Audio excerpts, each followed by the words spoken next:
Scientist ஒரு மீன் தொட்டிக்குள் ஒரு பெரிய பைக் ஃபிஷை வைத்து நடுவில் ஒரு டிரான்ஸ்பரண்ட் கண்ணாடியை வைக்கிறார்கள். மறுபக்கத்தில் சில சின்ன ஃபிஷுகளையும் விடுகிறார்கள். சில நொடிகளில் அந்த பெரிய மீன் அந்த சின்ன மீன்களை பார்த்தவுடனே அவற்றை சாப்பிட வேண்டும் என்று நினைத்து தனது முழு வேகத்திலும் நேராக சென்றது. ஆனால் அது நேராக அந்த கண்ணாடியில் மோதிவிட்டது. இருப்பினும் அந்த சின்ன ஃபிஷுகளை சாப்பிட அது திரும்ப திரும்ப அதே வேகத்தில் சென்று முயன்றது. ஆனால் கண்ணாடி இருக்கிறது தெரியாமல் ஒவ்வொரு முறையும் அதிலே போய் மோதியது. இப்படி பலமுறை மோதியதால் அதோட தலையும் காயமடைந்தது. இறுதியில் அந்த சின்ன மீன்களை பிடிக்கவே முடியாது என்று நினைத்து அது கிவ் அப் பண்ணிவிட்டது. பின்னர் நடுவில் இருந்த அந்த கண்ணாடியை எடுத்து விட்டார்கள். இப்போது அந்த சின்ன மீன்கள் எல்லாம் சுதந்திரமாக நீந்த ஆரம்பித்தன. ஆனால் அந்த பெரிய மீன் அவற்றை சாப்பிட முயற்சிக்கவே இல்லை. ஏனெனில் அதன் மனதில் இன்னும் அந்த கண்ணாடி இருக்கிறது என்ற பயத்தில் இருந்தது. அந்த பெரிய மீன் பசியில் இருந்தாலும் அந்த சின்ன மீன்களை சாப்பிடாமல் இறுதியில் பசியிலே இறந்து விடுகிறது. இதிலிருந்து நாம் கற்றுக்கொள்ள வேண்டியது என்னவென்றால், ஒரு விஷயத்தை நீங்கள் ஒரு முறை அல்லது 2 முறை முயற்சி செய்து அந்த விஷயத்தில் தோல்வி அடைந்து விட்டீர்கள் என்று மனதளவில் நீங்கள் ஒத்துக்கொண்டால் அதற்கு பிறகு அந்த விஷயத்தை நினைத்தாலும் ஜெயிக்க முடியாது.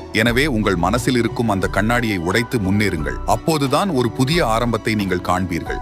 வளர்ச்சியின் நோக்கம் மக்களின் வாழ்க்கையை ஊக்கம் அளித்து மேம்படுத்துவதாகும். எனவே எங்களை ஏற்கனவே ஃபாலோ பண்ணிருப்பீர்கள் என்றால் கங்க்ராச்சுலேஷன்ஸ், நீங்கள் வளர்ச்சியின் பாதையில் இருக்கீர்கள்.